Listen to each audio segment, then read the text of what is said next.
పొద్దున్న లేచి మా అమ్మ పనికి పోతుంది సార్. మా అమ్మ పనికి పోయించినాక ఇప్పుడు ముందే మా అమ్మ నేను ఒక పిల్లోడు. మా అమ్మ పెద్దదిగా మాకు ఎవరు లేదు. అమ్మ చేసి పెడితే మేము తినాలా. ఇప్పుడు ఆయమ్మ లేదు సార్. ఇప్పుడు మా కోడి ఎవరు సార్ భరాయించేది? అతను వచ్చినాడు, లేకుంటే మేము వాకిలు తెలిసినాము, వచ్చి ఇంట్లోకి వచ్చి మమ్మల్ని అడుక్కోకుండా ఒకవేళ వచ్చి అడిగిందే కానీ మా అమ్మ లేపుదాం లేమా టార్గెట్ పనుకోకుండా వచ్చి బీగాలు స్టార్ట్ చేసి 40 మంది ఎక్కించుకొని పోయి మళ్ళీ వచ్చి నాకేం తెలుసు పనుకుంది అని అంటే ఎట్లా సార్? ఇప్పుడు మా పరిస్థితి ఎట్లా? మా ఘోరం. మా ఇప్పుడు ఎవరున్నారు మాకు దిక్కు? ఒక్కరు లేరు, మేము తప్ప ఒక్కరు లేరు. ఇప్పుడు నా పరిస్థితి ఇప్పుడు భూగేటే వాళ్ళు కూడా లేరు సార్. నాకు ఒకప్పుడు నాయన అంటే మనం చనిపోయినాడు. ఇప్పుడు అమ్మ అయిపోయింది. నా దిక్కు ఎవరు సార్? ఇప్పుడు సొంతం డాక్టర్ బాడీ సార్. అది ఏమంటే మా ఇంటికాడ పోకుండా దూరం అని మా ఇంటికాడ పెట్టుకుంటాం. ఎప్పుడు మా ఇంటికాడేది. మా అమ్మ ఎప్పుడు టాటర్ కింద పనుకుంటుంటది. ఆ మంచి తెలియకుండా వచ్చి ఎక్కించినాడు. అట్లే అది 2 వారు తిప్పినాడు సార్ కడుపు మీద. ఈ ఎంకలన్నీ బోన్స్ అయినాయి ఎంకలన్నీ.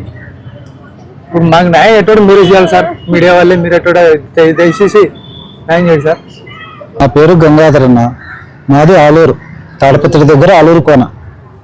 అట్లా ట్రాక్టర్ మేము పొద్దున్న లేచి ఇసుక తోలుకుంటా ఇంటికి దగ్గర పెట్టుకుంటాం. వేరే వాళ్ళదైతే అతను ఈరోజు బాగాలేదని చెప్పి ఇంటి దగ్గరే ఉంది ట్రాక్టర్. వేరే అతను కావాలన్నాడని ట్రాక్టర్ ఆయన ఫోన్ చేసింటే తీసుకొని పో ఆడు ఇంటికాడ దగ్గర ఉంది అని చెప్పింటే ఆయన మమ్మల్ని అడగలే, చేయలే, బీగాలు వచ్చి ఎక్కించుకొని పోయినాడు. ట్రాక్టర్ కింద మా అమ్మ భోజనం చేసుకొని వచ్చి పనుకుంది. పనుకున్న తర్వాత ఈయన చూసుకోకుండా అట్లే వెళ్ళిపోయినాడు. అరిశాలకు మళ్ళీ 2వ తప్పు రిటర్న్ వచ్చేలకు కడుపు అనేది పగిలిపోయింది. వీడికి అనంతపురం ఎత్తుకొచ్చే లోపల చనిపోయింది సార్. దీన్ని బట్టి మీరే మాకు ఏదైనా కానీ న్యాయం చేయాలా. మాకు ఎవరు లేరు. మా నాన్న చనిపోయినాడు, మా అమ్మ కూడా చనిపోయింది. ఇప్పుడు మమ్మల్ని ఎవరు చూసుకుంటారు? మాకు ఏదైనా కానీ మీరే చెప్పాలి, న్యాయం చేయాలా. వాళ్ళు ఎవరు ముందుకు రాలే. ఇది సార్. అతను ఇక్కడ ఇందాక వీడికి వచ్చి నేనేం అనలేదు, నేనేం చేయలేదు, చూసుకోకుండా అనుకోకుండా జరిగిపోయింది అన్నాడు, వెళ్ళిపోయినాడు అంతే. లేకుంటే ఏమి ఎట్లుందని కంప్లైంట్ రాయించిన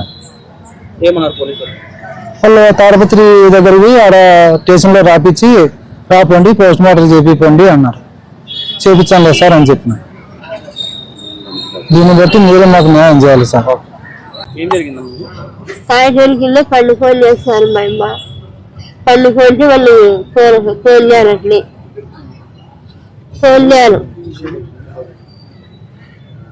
ఇప్పుడు మా అమ్మ చచ్చిపోయింది సార్. మాకు ఎవరు మాకు ఎవరు లేదు సార్.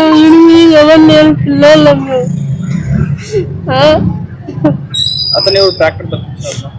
పాపలో రంగనాథ్ రెడ్డి అని